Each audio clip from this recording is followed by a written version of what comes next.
আছেন বিভিন্ন অঙ্গ সংগঠন, যুব দল, ছাত্র দল, শ্রমিক দল, স্বেচ্ছাসেবক দল, ওলামা দল, ছাত্রী দল, মহিলা দল, সকল অঙ্গ সংগঠনের বিভিন্ন পর্যায়ের সভাপতি, সাধারণ সম্পাদক বৃন্দ উপস্থিত আছেন। আমার প্রান্তীয় অঞ্চলের অবহেলিত কৃষক, শ্রমিক, উন্নতি, রিক্সা চালক, ব্যবসায় সহ সর্বস্তরের বাইরা সকলকে আমার ব্যক্তিগত পক্ষ থেকে, আঞ্চলিক উপজেলা বিএনপির পক্ষ থেকে আপনাদের সবাইকে জানাচ্ছি সবসময় শুভেচ্ছা, সংগ্রামী সালাম।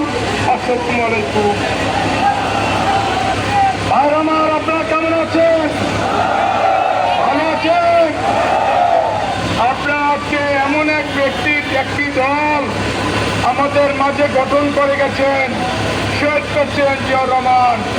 যে লোকটি পৃথিবীতে না আসলে এই দলটি গঠন হচ্ছে না, সত্যি না? এই দলটি আজকে 47তম প্রতিষ্ঠা বার্ষিকী। আল্লাহ তাকে যেন জান্নাতবাসী করে ব্যস্ত আমি দু একটি কথা বলি, আমি বক্তব্য শেষ করতে চাই। শেখ হাসিনার পতন হয়েছে, কথা সত্যি না? শেখ হাসিনা দেশ থেকে পালিয়ে গেছে।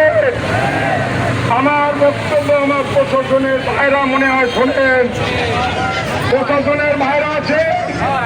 শেখ হাসিনার দোষরটা এখন আঞ্চলিক মাটিতে ঘটে কিসের বড় করে আমরা জানতে চাই। তাদেরকে গ্রেপ্তার করতে হবে অবিলম্বে, তাদেরকে আঞ্চলিক মাটিতে দেখতে চাই না। আমরা যারা কর্মী রয়েছে বাড়িতে থাকতে পারি নাই, থাকতে পারি নাই, জায়গা দখল করেছে, বাড়ি দখল করেছে। আজকে তারা আবার কিসের জন্য অঞ্চলের মাটিতে ঘুরবে? তাদেরকে যারা গ্রেফতার করে তাদেরকে অনতি বিলম্বে গ্রেফতার করতে হবে। যদি আপনারা গ্রেফতার না করে তাহলে আমরা তাদেরকে রাস্তার ধারে প্রশাসনের কাছে দিতে বাধ্য থাকবো। আমি আমার বক্তব্য দীর্ঘায়িত করতে চাই না। আমরা এই যেখানে দাঁড়িয়ে কথা বলছি এটা হলো আঞ্চলিক চৌরাস্তা। এই চৌরাস্তার চারপাশে যে জমিগুলো আছে সেই জমিগুলো আঞ্চলিক গুন্ডা বাহিনী তারা নিচে আর্কিটেক্ট ছিল, আজকে তারা দখল করার পায়তারা করছিল।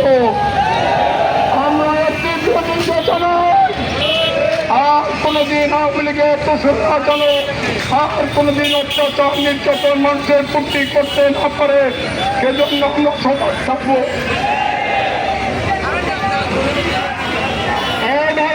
একটি কথা বলি, তার প্রমাণের একটি নির্দেশ আছে, সামনে জাতীয় নির্বাচন হয়েছে, ঠিক না? বিএনপির কর্মীরা কোনো অন্যায় করবে না, কোন মানুষের প্রতি অত্যাচার করবো না, কোন মানুষের প্রতি নির্যাতন করবো না। যারা সাধারণ মানুষ সবাই আমাদের ভাই, আমরা সবাইকে নিয়ে আমৃতে বসবাস করতে চাই। তাই আমি আমার বক্তব্য দীর্ঘায়িত করতে চাই না। আমি যখন দূর দূরান্ত থেকে এসে আজকের এই 47তম প্রতিষ্ঠা বার্ষিকীর শব্দ করেছেন, আমি ব্যক্তিগত পক্ষ থেকে সবার সুস্বাস্থ্য কামনা করতে আমি আমার বক্তব্য শেষ করছি। আল্লাহ বাংলাদেশ জিন্দাবাদ, বাংলাদেশ জিন্দাবাদ, ভবিষ্যৎ।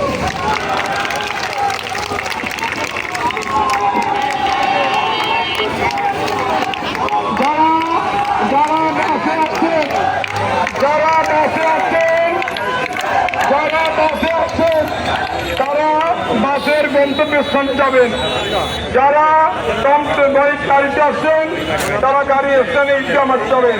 সবাইকে ধন্যবাদ।